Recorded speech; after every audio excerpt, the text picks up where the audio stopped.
Hello dear students, welcome back to the channel hashtag study with star 2021। आज हम करेंगे इस लेक्चर के अंदर एग्जाम्पल्स। 11 एग्जाम्पल्स हैं और सारे हम इसमें करेंगे। फर्स्ट एग्जाम्पल देखिए, if every element of a group is it's own inverse. मतलब क्या है, वो जो एलिमेंट है वो खुद का ही इनवर्स है। यानी आपके पास कोई एलिमेंट है एक्स और उसका X inverse equal to X है, यानी उसका इनवर्स भी एक्स ही है। Then show that the group is abelian. आपको ये दिखाना है वो ग्रुप एबिलियन ग्रुप होगा। ग्रुप में कितनी प्रॉपर्टीज होती हैं? 4 प्रॉपर्टीज होती हैं। एबिलियन ग्रुप में कितनी प्रॉपर्टीज होती हैं? 5 प्रॉपर्टीज होती हैं। आपको उस ग्रुप को एबिलियन ग्रुप दिखाना है। यानी ग्रुप तो इसने दे रखा है कि 4 प्रॉपर्टीज को तो वो सेटिस्फाई करता है। एबिलियन ग्रुप आपको दिखाना है, यानी 5th प्रॉपर्टी जो कि होती है कॉम्यूटेटिव प्रॉपर्टी, वो आपको शो करनी है। और कॉम्यूटेटिव प्रॉपर्टी क्या होती है कि एक्स वाई इनके पे स्टार लगाओ, इन पे ऑपरेशन लगाओ या फिर वाई एक्स पे लगाओ, दोनों इक्वल होंगे। आपको लास्ट में ये चीज प्रूव करनी है। और जैसे ही आप ये चीज प्रूव कर देते हैं, आप क्या लिख देंगे हम कि hence this is an abelian group. तो देखो कैसे करेंगे, सिर्फ यही प्रूव करना है, हमें ये पता चल गया हमें क्या करना है।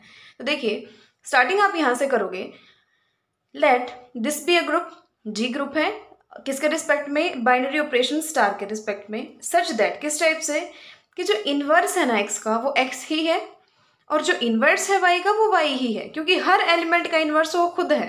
तो एक्स का इनवर्स भी एक्स ही होगा और वाई का इनवर्स भी वाई होगा। नाउ अब इसने ये चीज बोली है स्टार एक आर्बिट्रेरी ऑपरेशन है, जरूरी नहीं है वो मल्टीप्लीकेशन ही है, एडिशन ही है, कुछ भी हो सकता है, मल्टीप्लीकेशन भी, एडिशन भी, कोई और भी हो सकता है। ठीक है, तो यहाँ पे मल्टीप्लीकेशन नहीं है, ये ऑपरेशन लिखते हो आप इसको।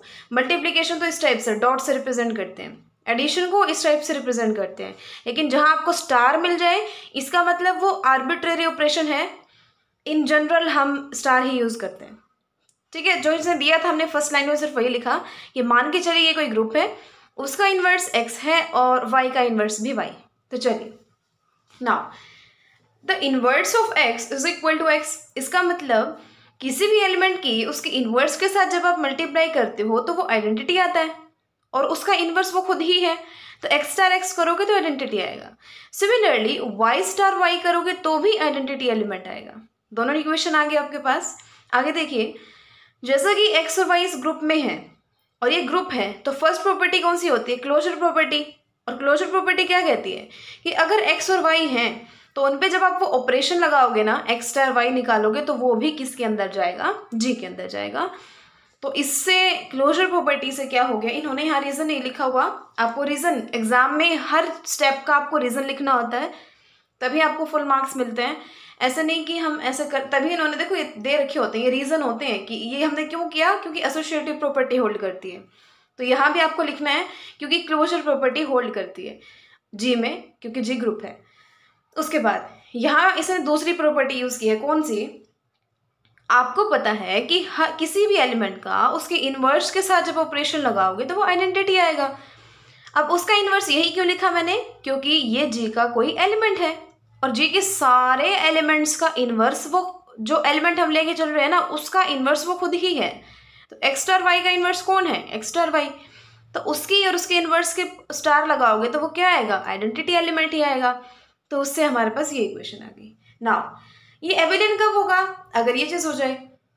ठीक है, ये इसने ये दिखा दिया कि हमें ये प्रूव करना है। अब इक्वेशन नंबर 3 क्या कहती है ये वाली कि X star Y equal to identity. Same लिख लिया इसने, फिर इसने एसोसिएटिव प्रॉपर्टी का यूज कर लिया। अब 4 के केस में एसोसिएटिव प्रॉपर्टी आपको पता है कैसे करते हैं हम। फर्स्ट और लास्ट को छोड़ दो, जो बीच वाले दो है ना उन पे लगा दो ब्रैकेट। तो X star Y star X और star Y equal to identity. अब आपको क्या करना है, देखो आपने x के इनवर्स से प्री मल्टीप्लाई करना है और प्री ऑपरेटिंग लिख सकते हो, प्री मल्टीप्लाइंग लिख सकते हो। पता है क्या है, यहाँ पे इसने प्री मल्टीप्लाइंग या पोस्ट मल्टीप्लाइंग क्यों नहीं लिखा? क्योंकि ऑपरेशन यहाँ पे मल्टीप्लीकेशन नहीं है, स्टार है। स्टार को आप क्या बोलते हो? आर्बिट्रेरी ऑपरेशन है ये। तो कहीं भी इसने पीछे भी कुछ जगह क्या लिखा हुआ है, लिया तो हुआ है ऑपरेशन स्टार, लेकिन लिखा हुआ है कि प्री मल्टीप्लाइंग या पोस्ट मल्टीप्लाइंग। तो वहां पे आप क्या लिखना? प्री ऑपरेटिंग ही लिखना और पोस्ट ऑपरेटिंग ही लिखना। अगर यहाँ पर्टिकुलर मल्टीप्लीकेशन दिया हो ना, तब आप लिख सकते हो प्री मल्टीप्लाइंग और पोस्ट मल्टीप्लाइंग। ठीक है। तो देखो इसने कहा pre operating by inverse of X, यानी एक्स के इनवर्स को पहले आपने ऑपरेट करना है और वाई के इनवर्स से बाद में ऑपरेट करना है। ये आपको स्टेप याद रखना पड़ेगा। यानी सिंपल सी बात है, जो इनवर्स ऑफ एक्स है ना उसको आगे लिख लो, बाकी सेम है, X star Y star X Y star. अब पोस्ट ऑपरेट किससे करना था? इनवर्स ऑफ वाई से। So inverse of Y equal to pre operate किससे? इनवर्स ऑफ एक्स से, star E as it is star inverse of Y. ठीक है। अब एक्स का इनवर्स कौन है? एक्स ही तो है, तो एक्स ये एज बाकी सब एज इट इज। इसकी जगह एक्स लिख लो, इसकी जगह वाई लिखो, इसकी जगह एक्स लिखो, इसकी जगह वाई लिखो, क्योंकि हर किसी का इनवर्स वो खुद ही है। अब एक्स स्टार एक्स तो आइडेंटिटी था, एक्स स्टार एक्स क्या था? आइडेंटिटी। और सिमिलरली वाई स्टार वाई भी क्या था? आइडेंटिटी था। तो ये भी आइडेंटिटी हो गया, ये एज इट इज है, ये आइडेंटिटी हो गया, ये सब एज इट इज है। अब आइडेंटिटी की किसी के साथ मल्टीप्लाई करोगे तो वो वही आ जाता है, तो आइडेंटिटी को हटाओ यहाँ से, सिर्फ क्या बच गया? Y star X. और फिर नेक्स्ट स्टेप में इस आइडेंटिटी को भी हटाओ, लास्ट में बिल्कुल क्या बच जाएगा? वाई स्टार एक्स बच जाएगा। और यहाँ पे आइडेंटिटी को हटाओ, क्या बच जाएगा? X star Y. तो Y star X is equal to X star Y.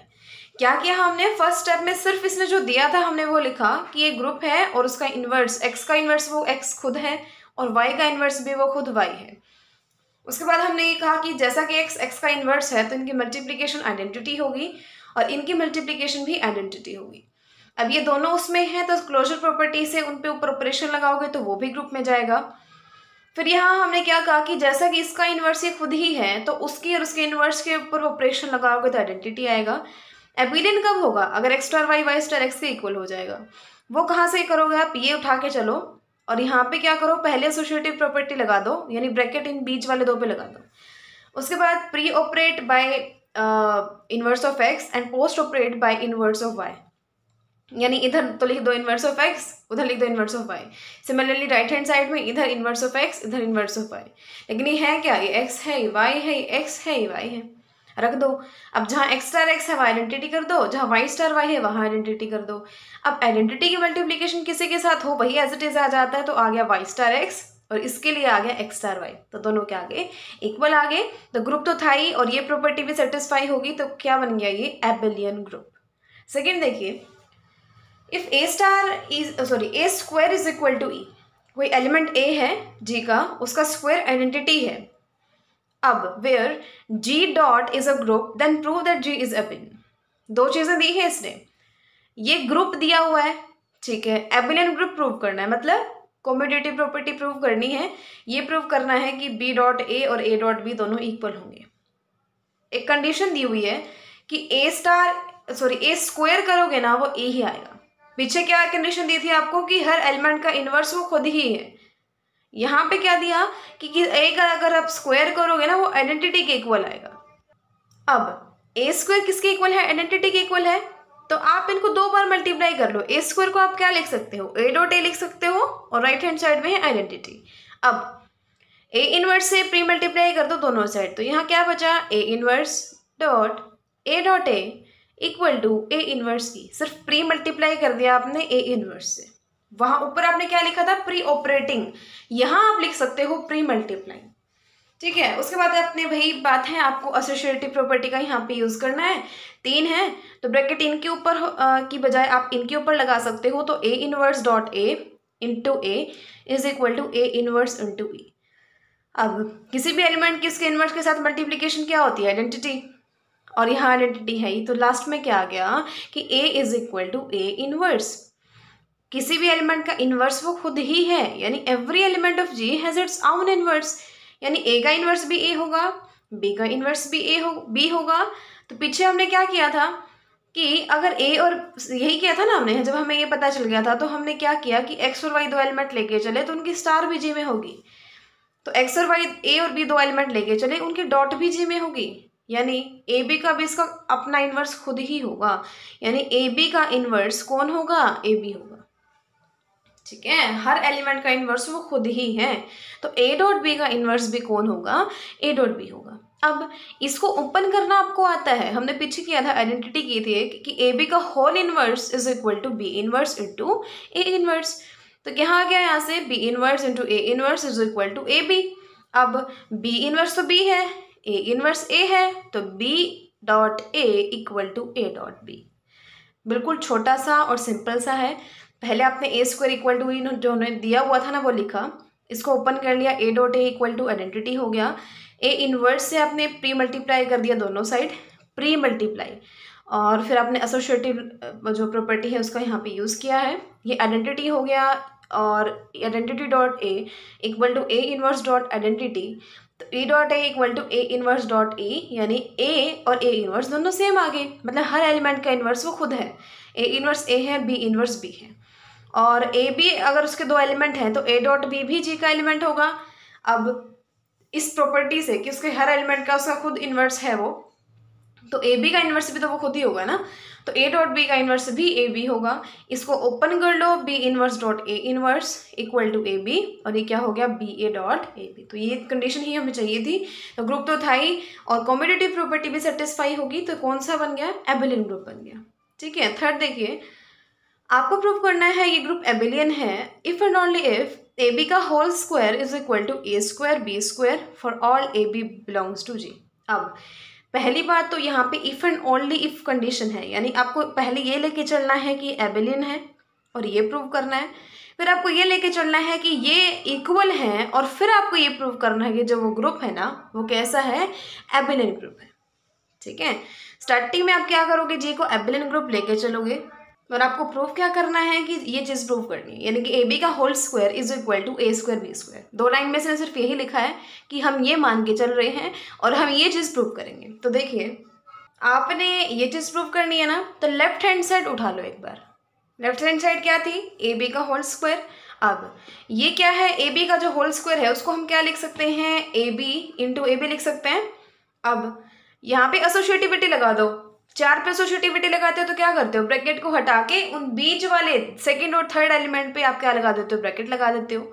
अब बी ए को आप ए भी लिख सकते हो, क्यों, क्योंकि आपने मान के चले थे आप अभी कि वो एबिलियन ग्रुप है, और एबिलियन ग्रुप में कम्यूटेटिव प्रॉपर्टी सेटिस्फाई होती है, फिफ्थ वाली, और उसमें क्या कहता है वो कि A B is equal to B A, तो बी ए की जगह आपने ए बी रख दिया।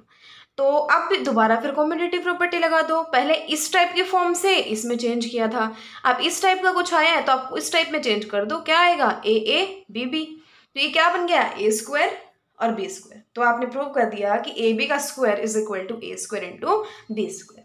कन्वर्सली में आपने ये मान के चलना है कि ये दोनों इक्वल हैं, आपको ये प्रूव करना है कि जी एबिलियन ग्रुप है।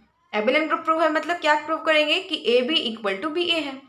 अब ये आप लेके चले हो, इसको ले लो, देखो अब आप इसको क्या लिख सकते हो, किसी भी चीज़ का स्क्वायर का मतलब क्या है, उसके 2 बार मल्टीप्लाई, और यहाँ पे किसी चीज़ के स्क्वायर का मतलब क्या है, उसके 2 बार मल्टीप्लाई।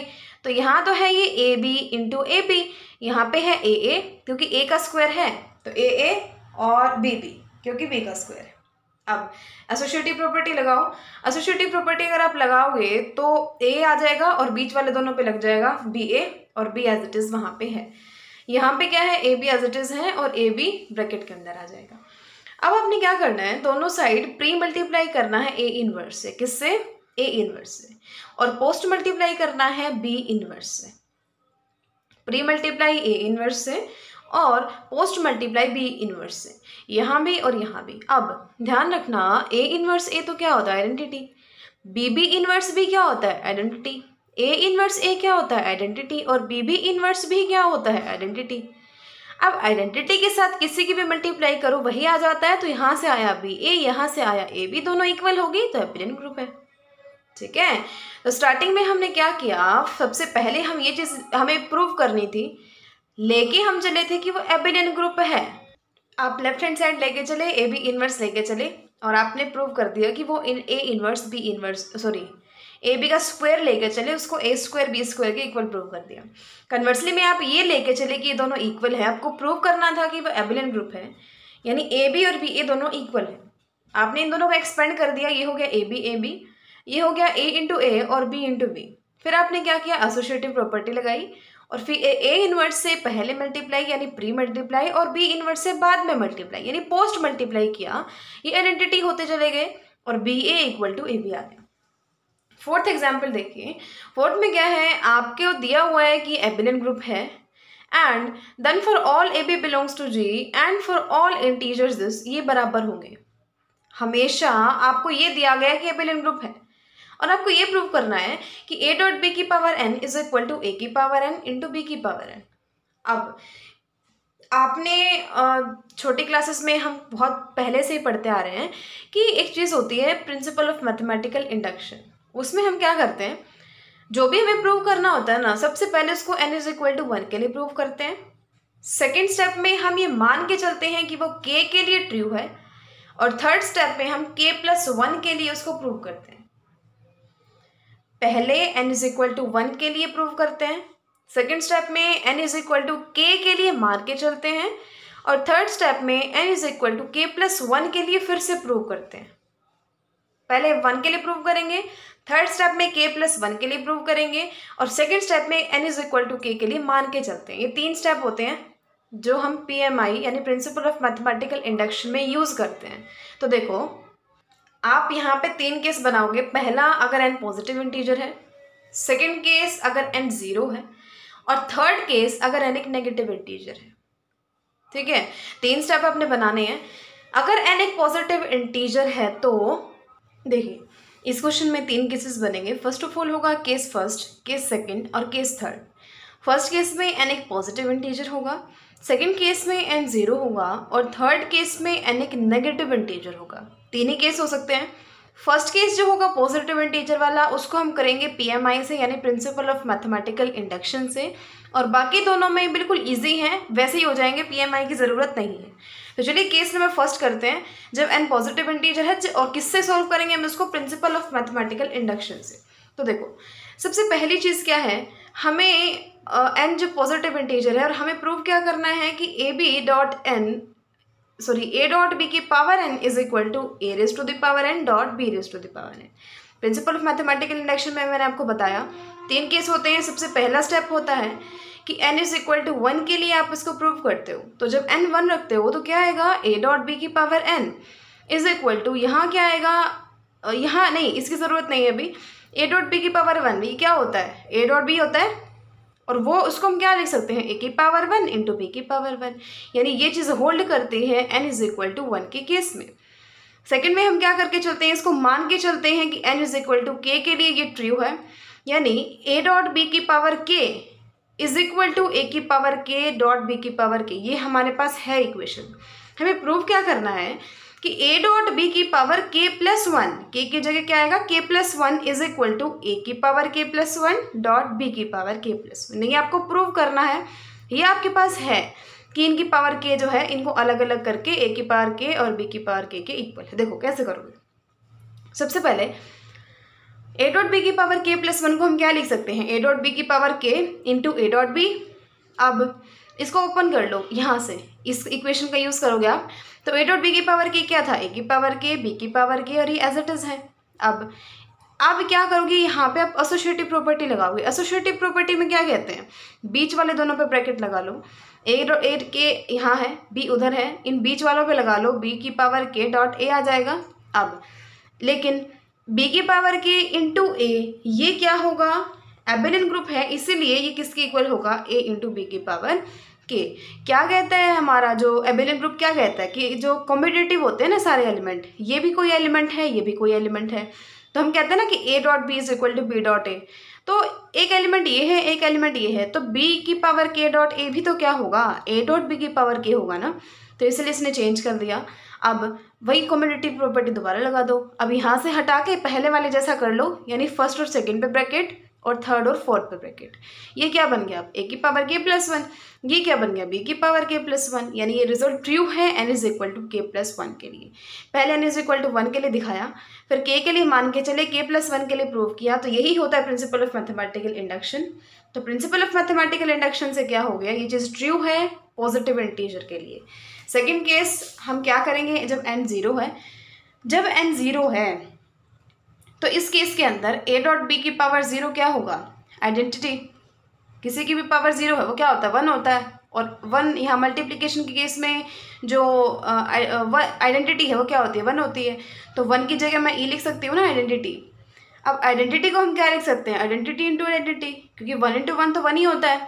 अब इनको मैं क्या लिख सकती हूँ, a की पावर 0 और b की पावर 0, क्योंकि ये 1 है तो a की पावर 0 b की पावर 0 भी हम लिख सकते हैं। तो ये इसके इक्वल हो गया जब n 0 है, 0 में भी होल्ड करता है। नेगेटिव इंटीजर के लिए बिल्कुल सिंपल सा केस है, n जब नेगेटिव इंटीजर है तो n किसी -m के बराबर होगा जहाँ ये कोई पॉजिटिव इंटीजर है। मान लो n -6 है, n क्या है, -6 है, तो n अगर -6 है तो इसको मैं क्या लिख सकती हूँ, -6, यानी m जो कि 6 है, 6 का नेगेटिव करते ही n आ जाता है, तो किसी ना किसी -m की फॉर्म में होगा n जब ये नेगेटिव इंटीजर है। अब इसकी पावर n करोगे तो n की जगह -m रखो, ठीक है, फिर हमने m अंदर रख लिया, -1 बाहर रख ली, तो क्या आया, a डॉट b की पावर m उसकी पावर -1, लेकिन इसकी पावर m जहाँ पे क्या है, पॉजिटिव है, m तो पॉजिटिव है ना, तो पॉजिटिव के केस में हम फर्स्ट केस में बता चुके हैं कि वो तो इसके इक्वल होता है, तो इसको a की पावर m इंटू b की पावर m आपने कर दिया, -1 इसकी पावर है ही। अब ये क्या है, एबिलियन ग्रुप है, तो एबिलियन ग्रुप क्या कहता है, ये भी उस ग्रुप का कोई एलिमेंट है, ये भी ग्रुप का कोई एलिमेंट है, तो हम इनको आगे पीछे कर सकते हैं, तो b की पावर m इंटू a की पावर m, पावर क्या है, -1, तो अलग अलग कर दो अब पावर। अब a b की पावर हम करते हैं तो जब इन्वर्स अंदर जाता है तो आगे पीछे हो जाते हैं, तो इसका मतलब इसका इन्वर्स जब ओपन करोगे तो पहले इसका इन्वर्स आएगा फिर इसका इन्वर्स आएगा। अब इसकी पावर को इकट्ठा कर लो, m है -1 है तो -m हो गई, b की -m हो गई, -m क्या था, n था, तो a की पावर n b की पावर n, तो ये चीज़ इसके इक्वल है अगर वो इंटीजर है तो। तीनों केस में हमने दिखा दिया कि चीज़ होल्ड करती है, इसका मतलब ये सारों के लिए ये चीज़ क्या है, ट्रू। फिफ्थ एग्जाम्पल क्या है, अगर इसके पास 4 एलिमेंट है तो आपको शो करना है कि ग्रुप एबिलियन है। एबिलियन देखो, if a group has 4 elements, अब 4 एलिमेंट्स आपने मान लिए E A B C, क्योंकि आइडेंटिटी एलिमेंट तो होगा ही होगा, उसके बिना तो एक ग्रुप ही नहीं बन सकता ना, तो इसका मतलब एक तो आइडेंटिटी होगा और 3 और एलिमेंट हो गए यहाँ पे। और किस टाइप से कि ई इनवर्स, यानी कि आइडेंटिटी का इनवर्स तो वो खुद ही होता है, therefore there is at least one more element which is inverse of itself. अब एक बात बताओ कि 3 बच गए, अब यही हो सकता है ना कि एक दूसरे का इन्वर्स है दूसरा उसका इन्वर्स है, तो एक तो बच गया, तो वो खुद का ही इन्वर्स होगा, तभी तो ये ग्रुप बनाएगा। ग्रुप है वो, उसकी कंडीशन क्या होती है, हर किसी का इन्वर्स एग्जिस्ट करना चाहिए उसी एलिमेंट में, अब उसी ग्रुप में, सॉरी, तो आइडेंटिटी तो अलग हो गया, आइडेंटिटी का इन्वर्स तो वो खुद ही है, तो बाकी 3 बच गए, तो एक दूसरे का इन्वर्स तो 2 ही हो सकते हैं ना, एक तो अकेला बच गया फिर, तो इसका मतलब वो खुद का इन्वर्स है, यानी ए इन्वर्स ए है और बी और सी एक दूसरे के इन्वर्स हो सकते हैं या खुद के इन्वर्स हो सकते हैं, 2 केस हो सकते हैं। एक बार और देखते हैं। सबसे पहले इसने कहा 4 एलिमेंट का ग्रुप लेना आपको, अब 4 एलिमेंट हमने मान लिए E A B C, ई तो हमें लेना ही पड़ेगा क्योंकि आइडेंटिटी हमेशा एग्जिस्ट करती है। अब 3 एलिमेंट बच गए, अब 2, ये जो 2 हैं ये हो सकता है कि एक दूसरे के इन्वर्स हो, तो ये खुद अकेला बच गया ना ए, तो ए तो खुद का इन्वर्स होगा ही होगा, लेकिन बी और सी क्या हो सकती, 2 चीज़ें आ गई, ये तो फर्स्ट इक्वेशन मान लो, इसको सेकंड इक्वेशन मान लो, इसका इन्वर्स बे खुद है, इसका इन्वर्स बे खुद है। अब बात रहती है बी और सी की। बी और सी के केस में क्या है, हो सकता है वो भी खुद के इन्वर्स हो, और हो सकता है बी का इन्वर्स सी हो और सी का इन्वर्स बी हो, 2 ही केस हो सकते हैं ना, अगर ये खुद का इन्वर्स है ये खुद का इन्वर्स है, बी और सी पे बात अटक गई है, तो बी और सी पे 2 कंडीशन हो सकती है, या तो वो खुद के इन्वर्स हैं या एक दूसरे का इन्वर्स है। अगर वो खुद के इन्वर्स हैं तो हमने पीछे एक केस किया था, पीछे एक एग्जाम्पल किया था कि अगर किसी ग्रुप का हर एलिमेंट उसका खुद का ही इन्वर्स है तो वो एबिलियन ग्रुप है, तो ये तो रिजल्ट हो गया। मार्क्स पर डिपेंड करता है, अगर ज़्यादा मार्क्स में एक क्वेश्चन है तो आप वो रिजल्ट भी प्रूव करोगे यहाँ पे कि अगर ऐसा ग्रुप एग्जिस्ट करता है जिसका हर एलिमेंट का खुद का इन्वर्स है तो वो एबिलियन ग्रुप होगा, वही एग्जाम्पल आप यहाँ पे प्रूव करोगे। अगर कम मार्क्स में है तो आप ये लाइन लिख सकते हो। केस नंबर 2, जब बी सी का इन्वर्स है और सी बी का इन्वर्स है। अब अगर एक दूसरे का इन्वर्स है तो बी सी यानी उसके इन्वर्स के साथ मल्टीप्लाई आगे या पीछे किसके इक्वल हो जाती है, आइडेंटिटी के इक्वल हो जाती है ना। अब बाय अजम्पशन हमने अज्यूम कर रखा है कि ए इन्वर्स ए के बराबर है, तो आपने क्या करना है, अभी दोनों साइड ए से मल्टीप्लाई कर दो। अगर आप ए से मल्टीप्लाई करते हो तो ए इंटू ए इन्वर्स आइडेंटिटी हो गया, और यहाँ हो गया ए इन्वर्स, यानी ए इन्वर्स किसके इक्वल हो गया, ई के, ठीक है। अब ए और बी दोनों जी में हैं तो ए भी जी में होगा। अब ए बी के ये बहुत ज़्यादा इंपॉर्टेंट क्वेश्चन है, लिख के देखना पड़ेगा आपको, या तो तभी होगा। मैं हर स्टेप को आपको एक्सप्लेन करने की कोशिश करूँगी ताकि आपको कहीं डाउट ना आए। अब ए भी एलिमेंट है, बी भी एलिमेंट है, तो ए भी उसका एलिमेंट होगा क्लोजर प्रॉपर्टी से। अब वो एलिमेंट इसके अंदर ही बोला है इसने, लेकिन इसके अंदर तो सिर्फ 4 एलिमेंट है, ई है, ए है, बी है और सी है। यानी या तो ए बी ई के बराबर है, या ए बी ए के बराबर है, या ए बी बी के बराबर है, या फिर ए बी सी के बराबर है। इन चारों में से ही कोई केस हो सकता है। अब अगर ए और बी आइडेंटिटी के इक्वल हुआ तो इसका मतलब क्या है कि a inverse is equal to b, क्योंकि तो इनवर्स की कंडीशन होती है ना कि किसी एलिमेंट के किसी दूसरे एलिमेंट से मल्टीप्लाई करो वो आइडेंटिटी आए, तो एक दूसरे के इनवर्स होते हैं। इसका मतलब तो क्या हो गया, ए का इनवर्स बी है, लेकिन ये तो कॉन्ट्राडिक्शन है, ए का इनवर्स तो ए था, ये नहीं हो सकता। अगर ए बी ए के बराबर है तो ए से ए कट जाएगा, बी आइडेंटिटी के इक्वल आ जाएगा, यानी 1 के इक्वल आ जाएगा। अगर मल्टीप्लिकेशन है तो मल्टीप्लिकेशन ही है यहाँ पे, तो बी आ गया आइडेंटिटी 1। ये तो ट्रू हो ही नहीं सकता, क्योंकि आइडेंटिटी तो ई हमने ऑलरेडी मान रखा है, और ये 3 जो है ऐसे एलिमेंट है जो आइडेंटिटी से अलग हैं, और ये बोल रहा है कि बी आइडेंटिटी ही है, तो ये तो ट्रू नहीं है। सेकंड केस में बी से बी काट दो, ए आइडेंटिटी है, वो भी ट्रू नहीं है। इसका मतलब जो फोर्थ केस बचा ना कि ए बी इक्वल टू सी, ये ट्रू है, यानी ए बी सी के इक्वल आ गया। अब ऐसे ही सिमिलर वे से आप ये प्रूव कर सकते हो कि बी और ए की मल्टीप्लाई करोगे वो सी के इक्वल आएगा। ए बी सी है, बी ए बी सी है, यानी A C equal to B equal to C A. Now we have B into A equal to C. B into A किसके इक्वल था, सी के इक्वल था। देखो ये दो अलग अलग चीज़ें हैं, ये सी के इक्वल है, ये सी के इक्वल है। एक क्वेश्चन तो यहाँ से आ गई। एक ये बोल रहा है कि ए और सी की मल्टीप्लाई करोगे ना तो वो बी के इक्वल आएगा, सी और ए की मल्टीप्लाई करोगे तो वो भी बी के इक्वल आएगा।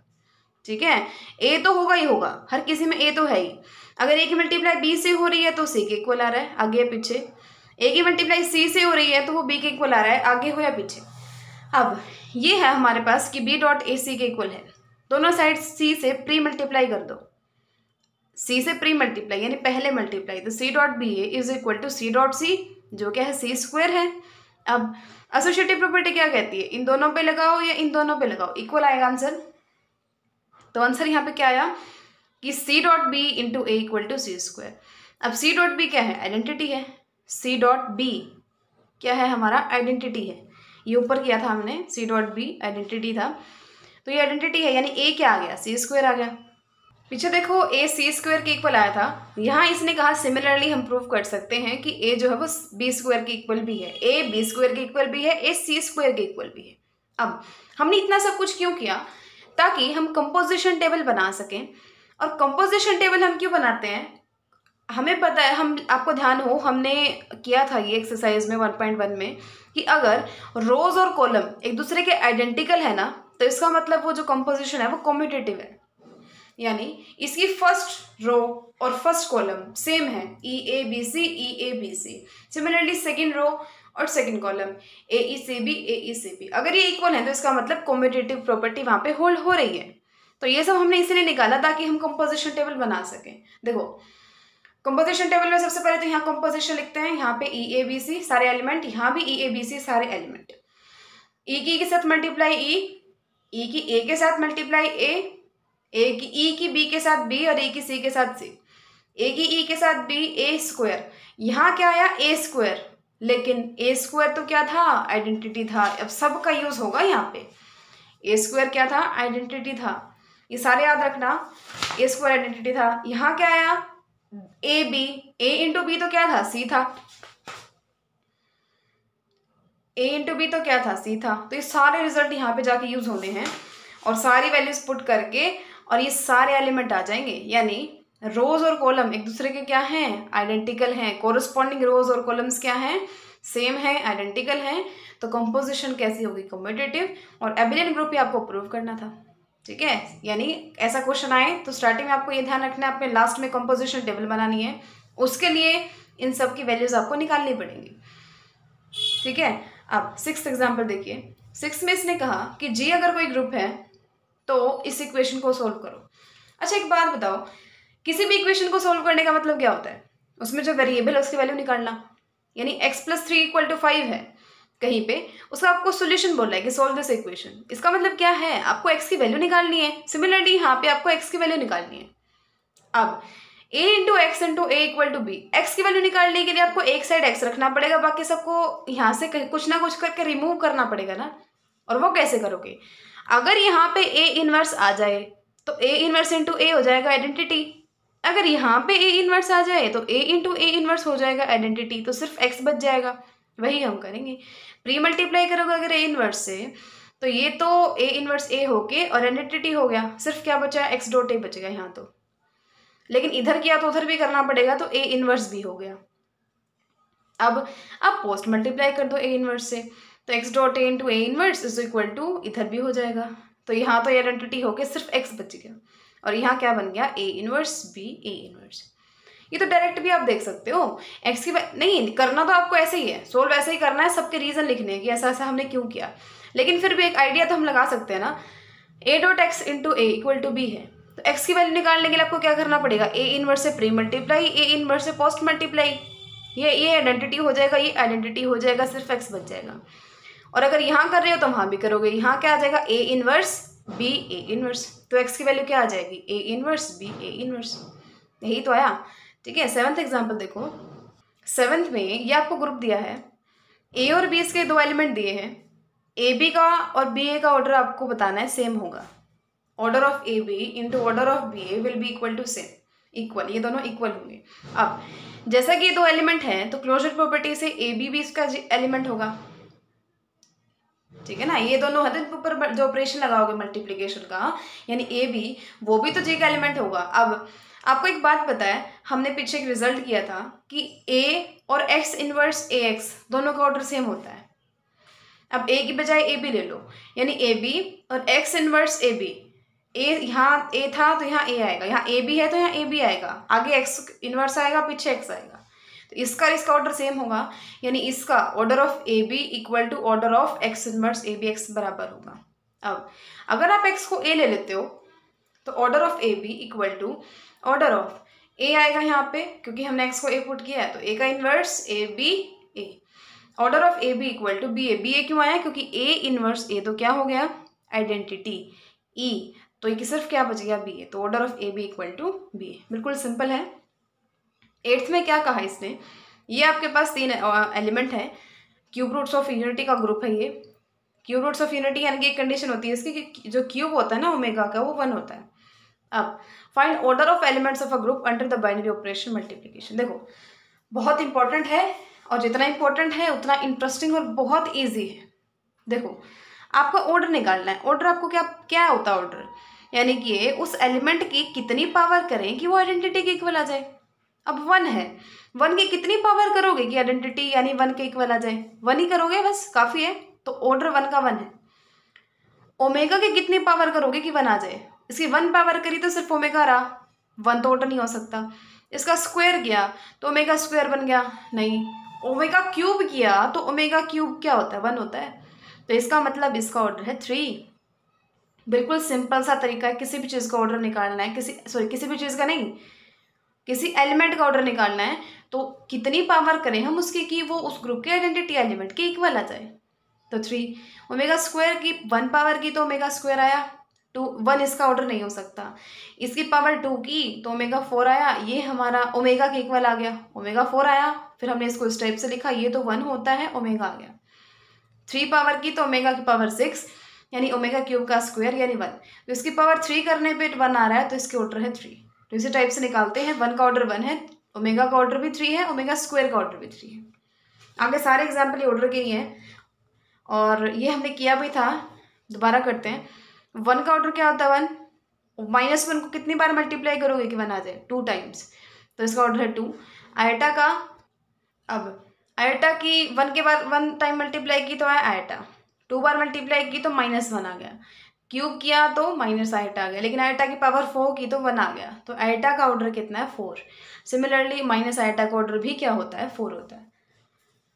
10th क्वेश्चन काफ़ी इंपॉर्टेंट है। इसने कहा कि इस एडिशन मॉडल ऑफ 6 ऑपरेशन है और इन सब का ऑर्डर निकालना आपको, यानी उस जैसे 0 का आपको ऑर्डर निकालना है, यानी 0 पे मैं कितने 0 पे ये ऑपरेशन लगाऊं कि वो उस ग्रुप का आइडेंटिटी एलिमेंट आ जाए। सबसे पहले ये देखो इसका आइडेंटिटी एलिमेंट कौन है, एडिशन मॉडल है, मल्टीप्लिकेशन नहीं है। एडिशन है तो 0 होगा, एडिशन है तो 0 होगा, और मल्टीप्लिकेशन है तो 1 होगा आइडेंटिटी एडिशन मॉडुलो 6 है या कुछ भी है तो 0 होगा, और मल्टीप्लिकेशन मॉडुलो है तो आइडेंटिटी एलिमेंट 1 होगा। यानी किसी का भी ऑर्डर निकालते हुए आपको ये देखना है कि उसको हम कितनी बार एडिशन मॉडुलो 6 लगाएं उसके ऊपर कि वो किसकी इक्वल आ जाए, 0 की। अब 0 पे कितनी बार लगाओगे, लगाने की ज़रूरत ही नहीं है, ये तो खुद ही 0 है, तो 0 का जो ऑर्डर है वो 1 है। अब 0 का ऑर्डर 1 है क्योंकि एक बार तो लिखना ही पड़ेगा ना इसको। अब 1 का ऑर्डर निकालो, ध्यान से समझना, क्वेश्चन भी बहुत सारे हैं ऐसे ही एक्सरसाइज में भी।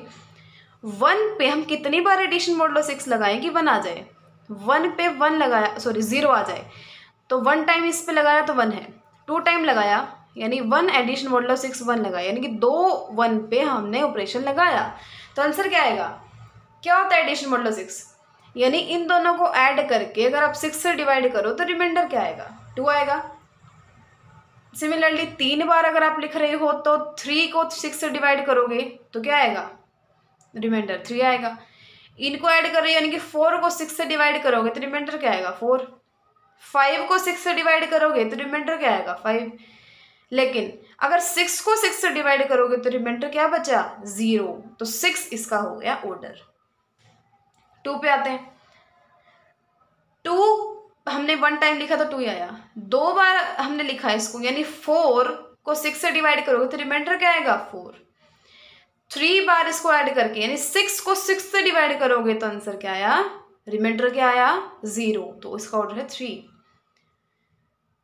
3 का ऑर्डर निकालो, 1 टाइम लिखोगे तो 3 आया, 2 बार हम लिखते हैं इसको तो 3 + 3, 6 को 6 से डिवाइड करोगे तो रिमाइंडर क्या आया, 0, तो इसका ऑर्डर क्या है, 2 है। 4 का ऑर्डर निकालोगे, 1 टाइम अगर आप इसको लिखते हो तो 4 आया, 2 टाइम लिखते हो तो 4 + 4, 8 को अगर आप 6 से डिवाइड करते हो तो रिमाइंडर क्या आता है, 2। 3 टाइम लिखो यानी 4 + 4 + 4, 12 को जब आप 6 से डिवाइड करते हो तो रिमाइंडर क्या आता है, 0, तो इसका ऑर्डर आया 3। सिमिलरली 5 यानी 1 टाइम लिखा, 2 टाइम, 3 टाइम, 4 टाइम, 5, लेकिन जब 6 टाइम लिखते हो ना यानी 5 + 5 + 5 + 5 + 5 + 5, 30 हो गया। 30 को जब आप 6 से डिवाइड करोगे तो रिमाइंडर क्या आएगा, 0, तो इसका ऑर्डर हो गया 6। बिल्कुल सिंपल है, यानी उसके ऊपर हम उसी एलिमेंट को कितनी बार लिख के उसके ऊपर ऑपरेशन लगाएं कि 0 आ जाए। ऐसे ही अगर यहाँ पे मल्टीप्लिकेशन मॉडुलो होता तो 1 को चेक करते हैं, ठीक है।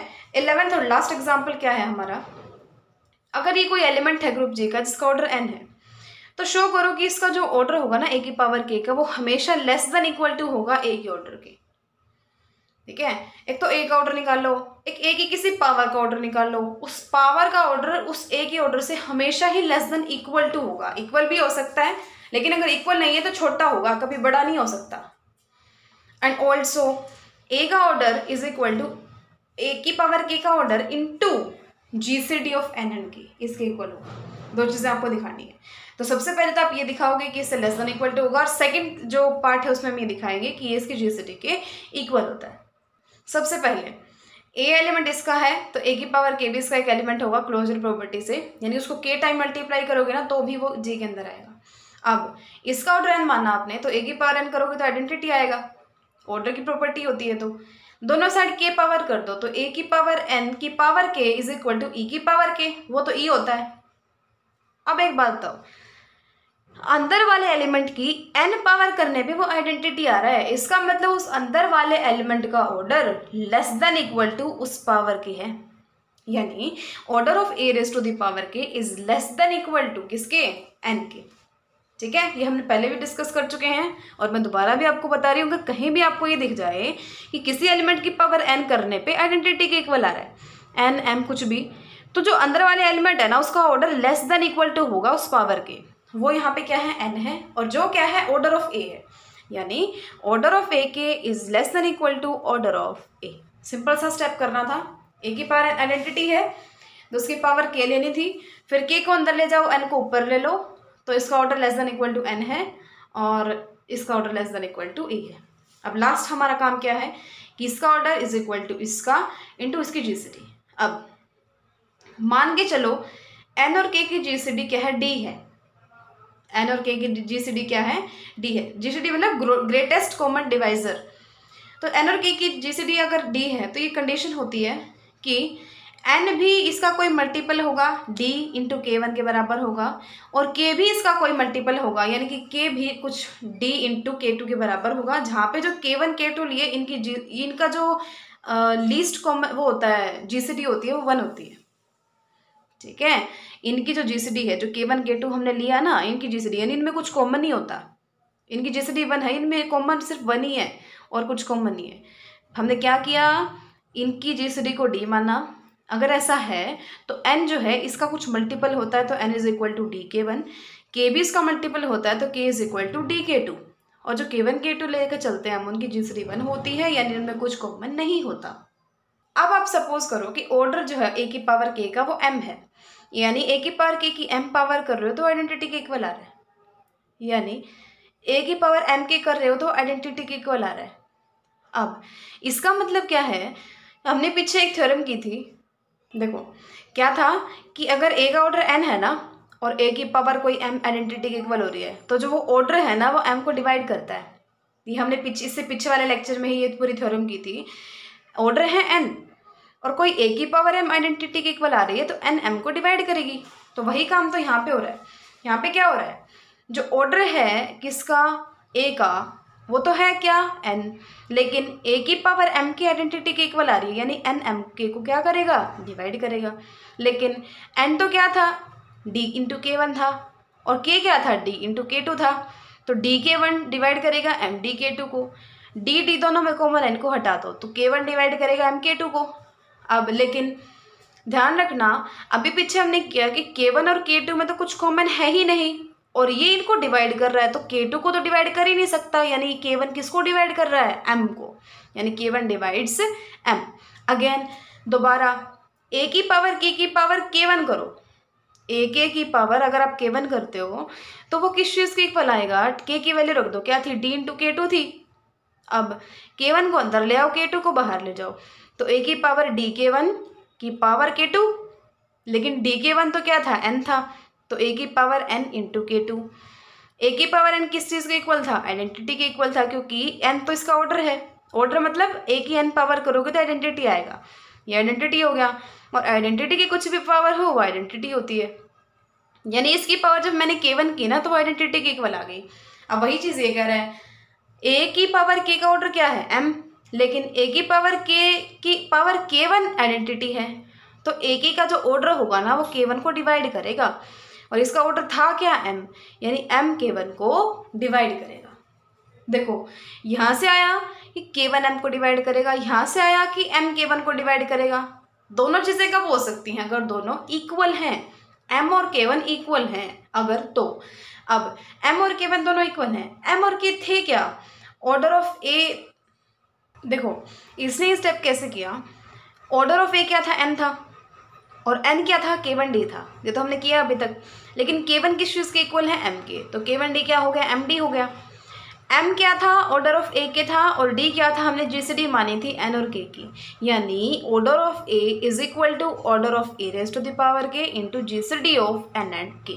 ठीक है, तो ये चीज़ें हमने की हैं, एक बार रिवाइज कर लेते हैं। सबसे पहले हमने क्या किया, हम ये मान के चले कि इसका ऑर्डर एन है, तो इसकी पावर एन क्या हो गया, आइडेंटिटी। दोनों साइड के पावर ले लो, तो ऑर्डर ऑफ ए की पावर एन की पावर के, ई की पावर के इक्वल हो जाएगी। अब के को अंदर ले लो, एन को बाहर ले लो, तो इसकी पावर ये एन है, ई है सॉरी, तो किसी की पावर एन ई आइडेंटिटी के इक्वल है, तो इसका मतलब उसका order less than equal to n होगा। अब एन क्या था, ऑर्डर ऑफ ए था, तो फर्स्ट पार्ट तो हमारा बिल्कुल ईजिली प्रूव हो गया। सेकेंड प्रूव करने के लिए आपने इसको डी मान लिया, यानी डी इनकी जीसीडी है, लेकिन जीसीडी की कंडीशन होती है कि अगर ये इनकी जीसीडी है तो एन इज इक्वल टू इसका कुछ मल्टीपल डी के वन होता है, और के भी डी के टू होता है, जहाँ पे के वन के टू की जीसीडी 1 होती है। अब नेक्स्ट स्टेप में आपने 2 काम करने हैं। क्या काम करना है, सबसे पहले आपको सपोज करना है कि इसकी पावर के है जो उसका ऑर्डर है एम, यानी उसकी पावर एम करोगे वो आइडेंटिटी आएगी, यानी ए की पावर एम की आइडेंटिटी है। इसका मतलब किसी की भी पावर आइडेंटिटी के इक्वल है, तो इसका मतलब उस एलिमेंट का जो ऑर्डर है ना वो डिवाइड करेगा एम के को, यानी एन डिवाइड करेगा एम के को, यानी एन क्या था, डी के वन था, एम के क्या था, डी के टू था, तो एम की डी के टू हो गया। डी डी कॉमन है, काट दो, के वन डिवाइड करेगा एम के टू को, लेकिन के वन और के टू तो एक दूसरे से बिल्कुल अलग हैं, तो के वन डिवाइड कर रहा है एम को, के टू का कोई रोल नहीं है, तो के वन किसको डिवाइड कर रहा है, एम को। दूसरा हम क्या करेंगे, ए की पावर k1, k की वैल्यू रख दो dk2 इंटू k1, फिर k1 को अंदर k2 को बाहर, फिर यहाँ पे dk1 बन गया, dk1 था क्या n था, तो a की पावर n की पावर k2, और a की पावर n क्या था, आइडेंटिटी था, आइडेंटिटी की पावर k2, और वो क्या था, आइडेंटिटी था। यानी कि a की पावर k की कुछ पावर आइडेंटिटी आ रही है, यानी कि इसका जो ऑर्डर है वो k1 को डिवाइड करेगा, यानी m k1 को डिवाइड करेगा, k1 m को डिवाइड कर रहा है, m k1 को डिवाइड कर रहा है, इसका मतलब दोनों इक्वल हैं। इक्वल है तो ऑर्डर ऑफ ए क्या था, m था, वो था क्या, k1d था, k1 की जगह हमने m रख दिया तो वो था क्या, md था। अब m क्या था, a की पावर k का ऑर्डर, और d क्या था, इनकी जीसीडी, तो जो हमें प्रूव करना था वो हो गया। ठीक है। अच्छा, करोड़ली दी हुई है इसने, कि अगर जीसीडी 1 है, ये जीसीडी अगर 1 हो जाती है तो दोनों क्या हो जाएंगे, एक दूसरे के इक्वल हो जाएंगे, a का और a की पावर k का ऑर्डर 1 हो जाएगा, सॉरी इक्वल हो जाएगा अगर n और k की जीसीडी क्या है, 1 है। तो ये थे हमारे एग्जाम्पल्स। तो नेक्स्ट लेक्चर में हम 1.2 एक्सरसाइज करेंगे, तो तब तक आप अच्छे से इनको करना, एग्जाम्पल्स और थ्योरम्स को, और एक्सरसाइज को ट्राई करके देखना। So keep learning and thanks for watching.